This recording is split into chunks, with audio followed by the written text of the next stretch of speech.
नमस्कार। आज हम हजारों साल पुराने एक सवाल की तह तक जाने की कोशिश करेंगे। कल्पना कीजिए, एक ऐसी दुनिया जहां माइक्रोस्कोप नहीं है, एमआरआई मशीनें नहीं हैं।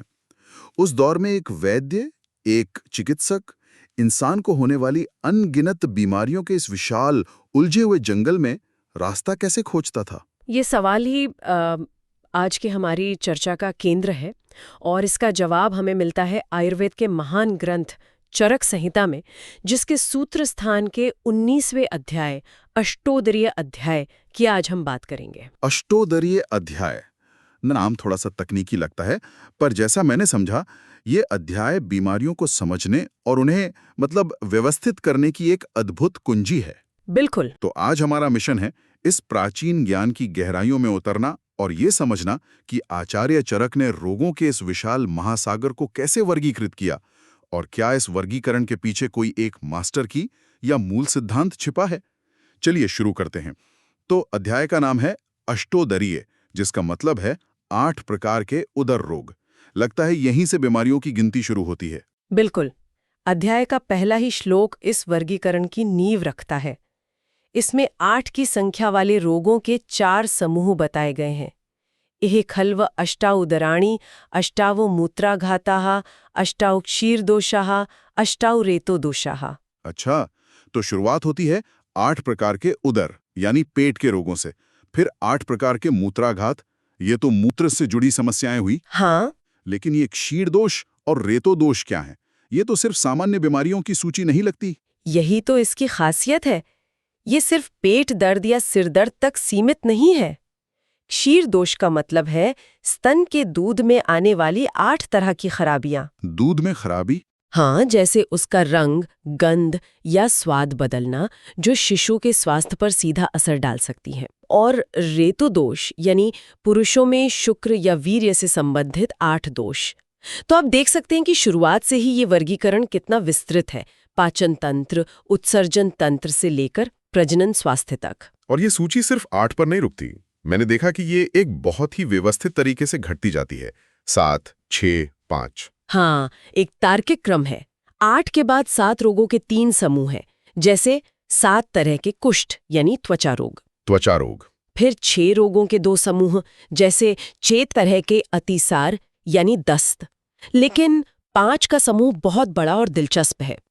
इसमें 5-5 प्रकार के गुल्म यानी ट्यूमर, खांसी, श्वास, हृदय रोग, पांडु रोग और उन्माद शामिल हैं। पांडु रोग, इसे हम आज की भाषा में एनीमिया से जोड़ सकते हैं ना? एकदम सही। इसका नाम पांडु यानी पीलापन लिए हुए सफेद रंग से आया होगा, जो खून की कमी का एक लक्षण है। बिल्कुल सही पकड़ा आपने। शब्दों के पीछे का विज्ञान समझना इसे और भी रोचक बना देता है।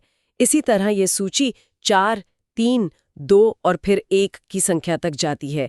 इसमें अपस्मार यानी मिर्गी, शोथ यानी सूजन, ज्वर यानी बुखार जैसे कई रोग शामिल हैं।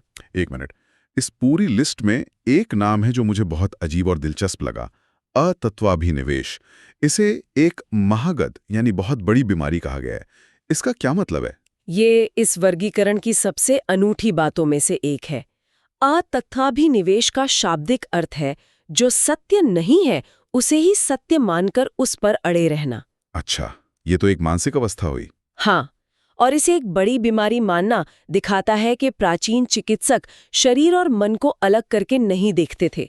उनके लिए एक गलत, हठी विचार भी उतना ही बड़ा रोग था जितनी बड़ी कोई शारीरिक व्याधि।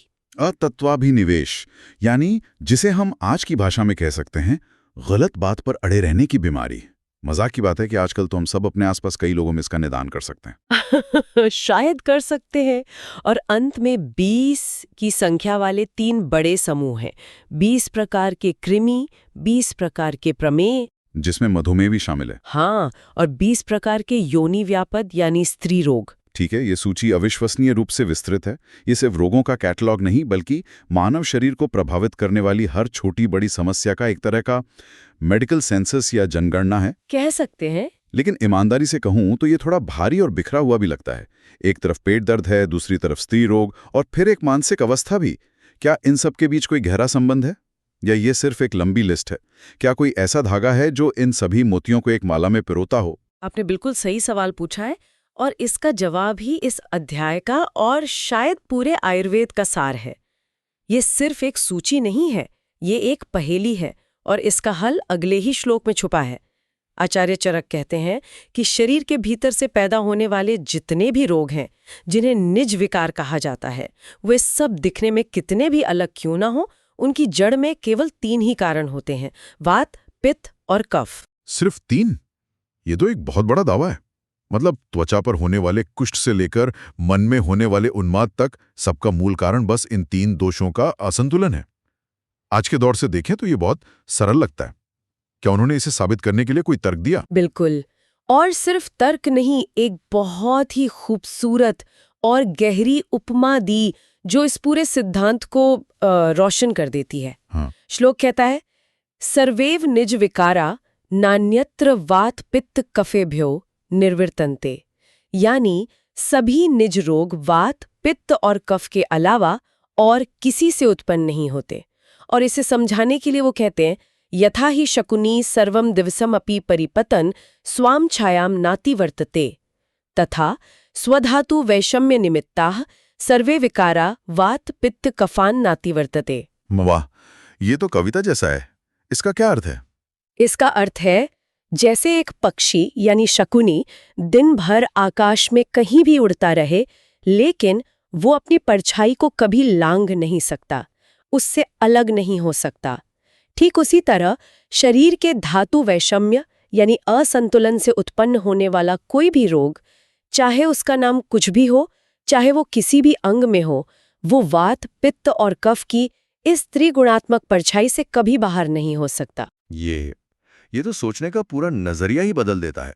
तो मतलब अगर किसी को दस्त यानी अतिसार है और किसी को सिर दर्द, तो आयुर्वेद के अनुसार ये दोनों अलग अलग बीमारियां नहीं हैं, बल्कि एक ही मूल असंतुलन के 2 अलग अलग चेहरे हैं। बिल्कुल। एक में शायद पित्त बढ़ा है तो दूसरे में वात। इसका मतलब इलाज के लिए सिर्फ लक्षण देखना काफी नहीं, आपको ये देखना होगा कि कौन से दोष की परछाई उस बीमारी पर पड़ रही है। आपने सार पकड़ लिया। रोग का नाम और स्थान सिर्फ सतह पर दिखने वाली लहरें हैं। वैद्य का काम है उन लहरों के नीचे की गहरी धारा यानी दोषों के असंतुलन को पहचानना और उसका इलाज करना। ठीक है, ये सिद्धांत शरीर के अंदर से पैदा होने वाली बीमारियों यानी निज रोगों को तो समझाता है, लेकिन उन समस्याओं का क्या जो बाहर से आती हैं? जैसे किसी को चोट लग जाए, कोई जहरीली चीज खा ले, या किसी संक्रमण का शिकार हो जाए। हाँ, क्या ये भी वात पित्त कफ के दायरे में आते हैं? ये बहुत जरूरी सवाल है, क्योंकि आयुर्वेद ने इस पर बहुत स्पष्टता से विचार किया है। इन बाहरी कारणों से होने वाले रोगों को एक अलग श्रेणी में रखा गया है, जिन्हें आगंतु रोग कहते हैं। आगंतु? हाँ, आगंतु का अर्थ है जो बाहर से आया हो। तो हमारे पास 2 मुख्य श्रेणियां हैं, निज जो भीतर से उपजे और आगंतु जो बाहर से आए। तो क्या ये दोनों हमेशा बिल्कुल अलग अलग रहते हैं? जैसे चोट लगना एक आगंतु रोग है, तो क्या इसका शरीर के दोषों से कोई लेना देना नहीं? नहीं, और यहीं पर ये विज्ञान और भी गहरा हो जाता है। चरक संहिता कहती है कि ये दोनों एक दूसरे पर असर डालते हैं और अक्सर आपस में मिल जाते हैं। एक बहुत महत्वपूर्ण श्लोक है जो इनके रिश्ते को समझाता है। आगंतुरन्वेति निजम विकारम निजस्तथा आगंतुमपि प्रविद्धा तत्र अनुबंधम प्रकृतिम च सम्यग् ज्ञात्वा ततः कर्म समारंभेत। इसका क्या मतलब हुआ? आगंतु और निज एक दूसरे का अनुसरण करते हैं। हाँ, इसका सार ये है कि एक बाहरी चोट यानी आगंतु रोग शरीर में पहले से मौजूद दोष के असंतुलन यानी निज रोग को भड़का सकती है। अच्छा। या फिर पहले से बढ़ा हुआ कोई दोष जो कि एक निज रोग है, शरीर को इतना कमजोर कर सकता है कि एक मामूली बाहरी चोट भी बहुत गंभीर रूप ले ले। क्या इसका कोई व्यवहारिक उदाहरण दे सकते हैं? जरूर। मान लीजिए 2 लोगों को घुटने में एक जैसी चोट लगती है, ये एक आगंतु कारण है। एक व्यक्ति को मामूली दर्द होकर ठीक हो जाता है, लेकिन दूसरे व्यक्ति के शरीर में अगर पहले से ही वात दोष बढ़ा हुआ है जो दर्द और रूखेपन के लिए जिम्मेदार है, तो उसे उसी चोट से असहनीय दर्द हो सकता है, सूजन आ सकती है और वो चोट जल्दी ठीक नहीं होगी। यहाँ आगंतु कारण ने पहले से मौजूद निज दोष को भड़का दिया। और इसका उल्टा भी हो सकता है? बिल्कुल। मान लीजिए किसी को कोई बाहरी संक्रमण हुआ, जो आगंतु है, लेकिन उसके शरीर में पित्त दोष जो गर्मी और सूजन से जुड़ा है पहले से ही बढ़ा हुआ था। जो कि एक निज अवस्था है। सही। तो उस संक्रमण की वजह से उसे बहुत तेज बुखार और शरीर में जलन जैसे लक्षण आ सकते हैं जो शायद किसी और को ना आते।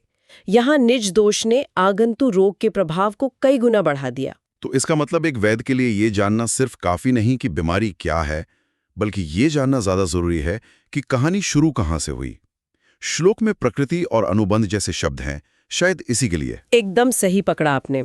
प्रकृति का अर्थ है मूल कारण, यानी कहानी का पहला अध्याय, जो रोग पहले आया, और अनुबंध का अर्थ है वो जो बाद में आकर उससे जुड़ गया।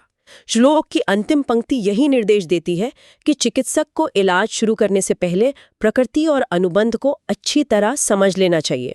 उसे ये तय करना होता है कि दोनों में से ज्यादा शक्तिशाली कौन है और किसका इलाज पहले करना है। ये निदान को एक कला बना देता है। तो आज की इस चर्चा से ये बिल्कुल साफ है, चरक संहिता का ये अध्याय सिर्फ बीमारियों की एक सूची नहीं है। ये एक गहरा दार्शनिक और वैज्ञानिक ढांचा है। ये एक यात्रा है जो सैकड़ों अलग अलग दिखने वाली बीमारियों की भूल भुलैया से शुरू होती है और हमें उनके मूल स्रोत यानी त्रिदोष के सिद्धांत तक ले जाती है। ये रोगों को टुकड़ों में नहीं बल्कि संपूर्णता में देखने की दृष्टि है, एक होलिस्टिक अप्रोच जिसे हम कहते हैं।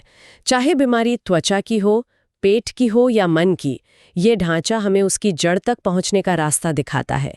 ये बीमारियों के नामों के जंगल में एक नक्शे की तरह है। और ये प्राचीन ज्ञान आज के लिए भी एक बहुत गहरा विचार छोड़ जाता है। आज जब हम अक्सर किसी लक्षण के लिए तुरंत एक गोली ले लेते हैं, सिर दर्द के लिए एक, एसिडिटी के लिए दूसरी, तो क्या हम सिर्फ परछाई पर निशाना साध रहे हैं, उस पक्षी को देखे बिना जो वो परछाई बना रहा है? ये सोचने पर मजबूर करता है कि क्या अपने शरीर के मूल स्वभाव, अपने दोषों की प्रकृति को समझकर हम बीमारियों को सिर्फ दबाने की जगह उन्हें जड़ से मिटाने की दिशा में एक बेहतर कदम उठा सकते हैं। ये ज्ञान सिर्फ डॉक्टरों के लिए नहीं, बल्कि हर उस इंसान के लिए है जो अपने स्वास्थ्य का मालिक खुद बनना चाहता है।